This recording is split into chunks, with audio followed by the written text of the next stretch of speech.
मत्ती रचित सुसमाचार 28वां अध्याय।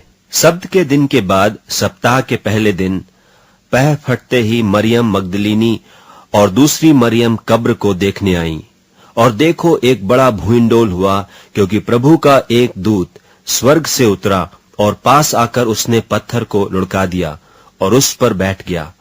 उसका रूप बिजली का सा और उसका वस्त्र पाले की नाई उज्जवल था। उसके भय से पहरुए कांप उठे और मृतक समान हो गए।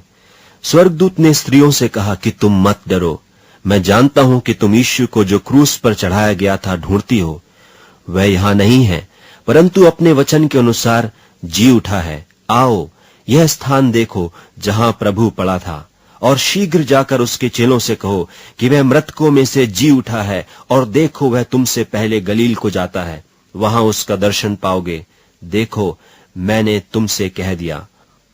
और वे भय और बड़े आनंद के साथ कब्र से शीघ्र लौटकर उसके चेलों को समाचार देने के लिए दौड़ गईं।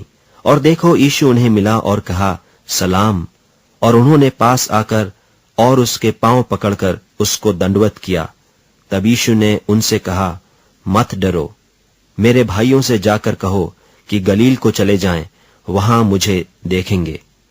वे जा ही रही थीं कि देखो, पहरुओं में से कितनों ने नगर में आकर पूरा हाल महायाजकों से कह सुनाया।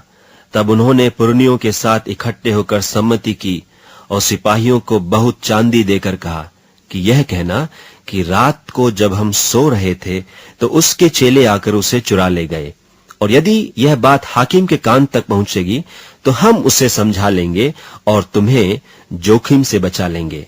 सो उन्होंने रुपये लेकर जैसा सिखाए गए थे वैसा ही किया, और यह बात आज तक यहूदियों में प्रचलित है।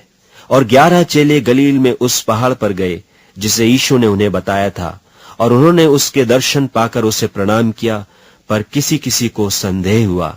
यीशु ने उनके पास आकर कहा कि स्वर्ग और पृथ्वी का सारा अधिकार मुझे दिया गया है, इसलिए तुम जाकर सब जातियों के लोगों को चेला बनाओ और उन्हें पिता और पुत्र और पवित्र आत्मा के नाम से बपतिस्मा दो, और उन्हें सब बातें जो मैंने तुम्हें आज्ञा दी हैं मानना सिखाओ।